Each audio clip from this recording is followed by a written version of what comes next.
एक बार की बात है। एक 80 वर्षीय पुरुष अपने घर के सोफे पर बैठा था, जिनके साथ उनके 45 वर्षीय शिक्षित बेटा भी था, जो सोफा पर बैठे हुए मोबाइल चला रहा था। अचानक घर की खिड़की पर एक कौवा आकर बैठ गया। पिता ने अपने बेटे से पूछा, यह क्या है? बेटा ने कहा, यह एक कौवा है। कुछ मिनटों बाद पिता ने फिर अपने बेटे से दूसरी बार पूछा, यह क्या है? बेटा ने कहा, पिताजी, मैंने अभी तो आपको बताया है, यह एक कौवा है। उसका पिता कुछ देर खामोश रहा, फिर थोड़ी देर बाद बूढ़े पिता ने अपने बेटे से तीसरी बार पूछा, यह क्या है? इस बार बेटे की आवाज में बहुत गुस्सा था जब उसने अपने पिता से कहा, यह एक कौवा है, कौवा है, कौवा है, और फिर मोबाइल चलाने लगा। और थोड़ी देर बाद पिता ने अपने बेटे से चौथी बार पूछा, यह क्या है? इस बार बेटे ने अपने पिता से मोबाइल को सोफा पर फेंकते हुए बहुत ही गुस्से में चलाकर कहा कि आपको सुनाई नहीं देता क्या? सुनाई नहीं भी देता तो आप 80 साल के हो गए हो, आपको यह भी नहीं पता कि यह कौन सा पक्षी है?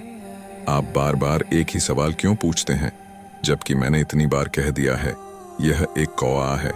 क्या आप नहीं समझ सकते? उस समय बूढ़े पिता की आंखें आंसुओं से भर आईं और मन ही मन अपने बेटे के इस रवैये के बारे में सोचकर दुखी हो रहे थे।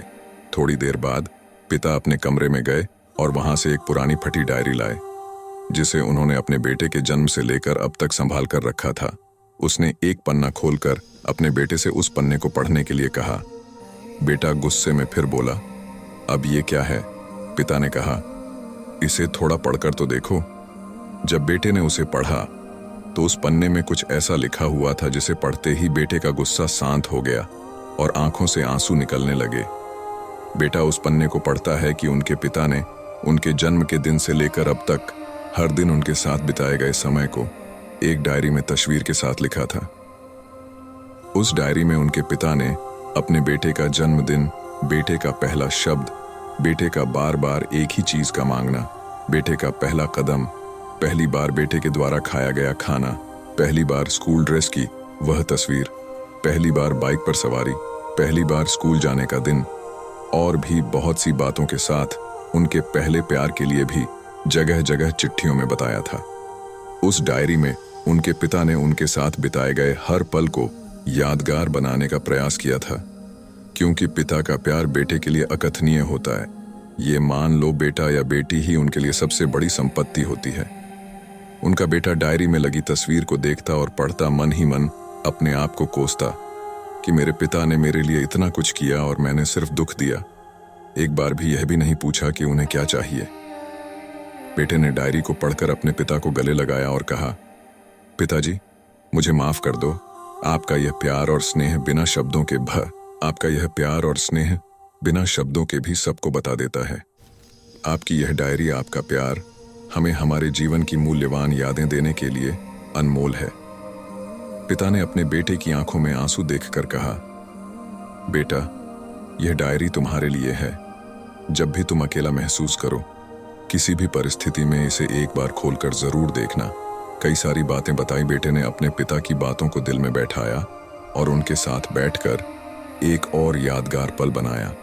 उनके पिता के साथ बिताए गए वक्त की महत्वपूर्ण यादों को याद करके उन्होंने अपने जीवन को और भी अधिक यादगार बना दिया। इस आधुनिक समाज में अब हर कोई युवक इतना व्यस्त हो गया है कि उसे अपने माता पिता या भाई बहन से बातें करे हुए हफ्ते गुजर जाते हैं और वह अपनी ही दुनिया में खोया रहता है।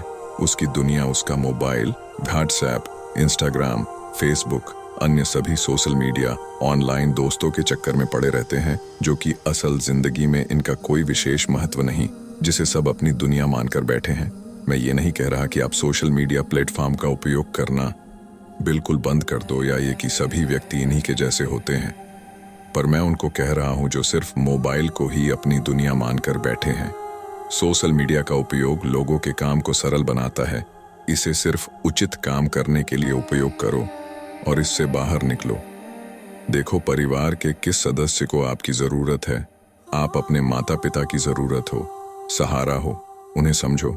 जब आप छोटे थे तब उन्होंने अपना कर्तव्य निभाया, अब आपकी बारी है।